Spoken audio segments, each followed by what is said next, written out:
अस्सलाम वालेकुम।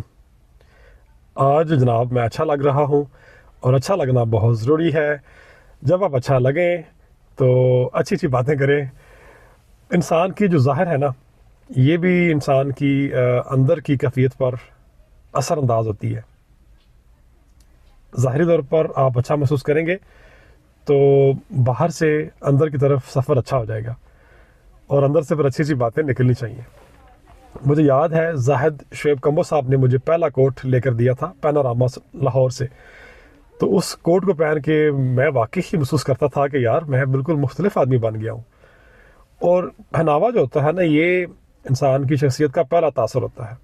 असल तासर तो इंसान की शख्सियत का ख्यालात होते हैं। और वो ख्यालात या जिस लेंस से आप इस कायनात को, इस दुनिया को या दूसरे इंसानों को देखते हैं, वो आपकी असल शख्सियत होती है।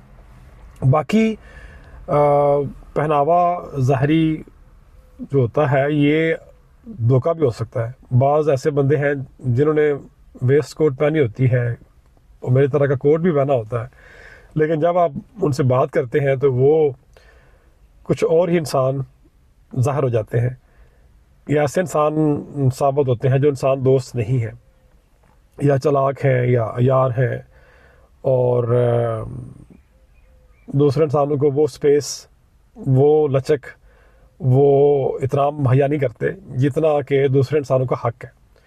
तो किसी ने कोट पहना हुआ है, किसी ने बड़ी गाड़ी रखी हुई है, किसी ने वेस्ट कोट पहनी हुई है, उसने अपने लिए सारा कुछ किया है। अगर कोई शख्स दूसरे को इतराम देता है, मोहब्बत देता है, तो ये असल में उस शख्स का दूसरे के साथ एहसान का मामला है। और ये है ग्रो टुगेदर, और ये है live together in a nice way, in a respectable वे।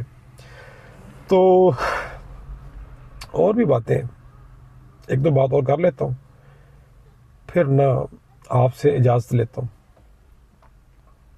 वो बात ये है कि इंसान जो है ना, बड़े सफ़र करता है ज़हनी लिहाज से, नफसियाती लिहाज से, लेकिन माशरे से सीख कर, माशरे में सफ़र करके दोबारा से उधर ही आ पहुँचता है, जैसा मेरे साथ हुआ है। तो मैं आला तालीम के लिए लाहौर गया, फिर आला तालीम के लिए चाइना भी गया, यूरोप का चक्कर भी लगा, लेकिन वही सादा के सादा इंसान, वही आम सा इंसान, और वही ज़िंदगी से लुत्फ़ उठाने की कोशिश करने वाला इंसान। बल्कि मुझे ना मेरे फॉलोवर तो नहीं, जो देखने वाले हैं वो कहते हैं कि आप बहुत सादे बंदे हैं। तो मैं उन्हें कहता हूँ मैं बिल्कुल सादा बंदा हूँ और सादा ही रहना चाहता हूँ, और ज़िंदगी के उतना ही करीब रहना चाहता हूँ जितना मुमकिन हो सकता है। तो यार बन के मैं क्या कर सकता हूँ, चलाक बन के मैं क्या कर सकता हूँ? मैं वो नहीं बनना चाहता जो मेरी फितरत के या मेरे मजाज के ख़िलाफ़ है। मैं वही रहना चाहता हूँ जो मेरी फितरत और मजाज के आसपास है, और जिसमें मैं खुश हूँ, और जिस तरह मैं खुश हूँ। आप भी कोशिश कर सकते हैं जिस तरह आप खुश हैं वो करें, जिससे आपको एक इत्मीनान क़ल्ब हासिल हो वो करें।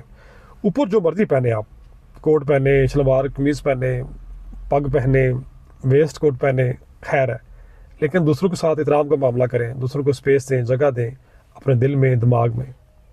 और बातें भी हैं, लेकिन एक आखिरी बात चले। फैसल फ़याज़ साहब मेरे एक दोस्त हैं, इंजीनियरिंग के मेरे क्लास वाले हैं। वो कहते होते हैं कि अंदर से अपने मीटर को 0 पर रखो और बाहर से 40, 50, 60 पे रखो। खैर ये फ़लसफ़ा उस फ़लसफ़े से शायद टकरा जाए, लेकिन हर बंदे का अपना अंदाज़ है। बताने का मकसद ये है कि ज़िंदगी गुजारने का हर बंदे का अपना अंदाज़ है, और ये भी काबिल एहतराम है जो भी अंदाज़ किसी का है। ठीक है, जो मैं बात कह रहा था कि दूसरों को स्पेस दें, दूसरों को एक मौका दें अपने अंदाज से ज़िंदगी को देखने का, रहने का, उसी बात को मैंने कर भी दिया, और मैं भी स्पेस दे रहा हूँ आपको। आपका सफ़र है, आपका मुनफरद सफ़र है, इसको आप अच्छे तरीके से एंजॉय करें, सीखें, सिखाएं, और हो सके तो अपने साथ भला करें, हो सके तो दूसरों के साथ भी भला करें। शुक्रिया।